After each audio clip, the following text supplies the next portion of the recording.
This is the brief on how the internal structure of a material, whether it's uniform or crystalline, fundamentally changes its electrical behavior.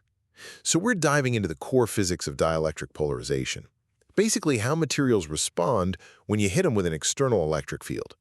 And this distinction is absolutely key for designing everything from advanced optical lenses to electronic components.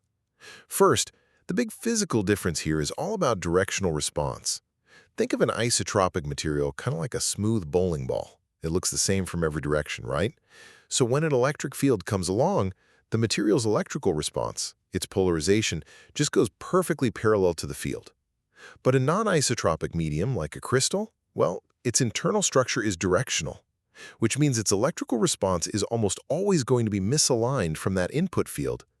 Second, this structural uniformity leads to some really simple math. To describe an isotropic material's response, all we need is one simple number, a scalar constant called the electric susceptibility. It's really just a measure of how easily the material polarizes. And since the response is always parallel, that single number tells you the whole story. Finally, for those non-isotropic directional materials, that simple number just won't cut it. Because the structure can misalign the response away from the field, we need something more powerful, a rank 2 tensor. Think of it like a complex map or a matrix that holds all the data to account for those tricky directional dependencies. So really, whether a material's response is a simple scale factor or a complex directional map boils down entirely to its internal symmetry.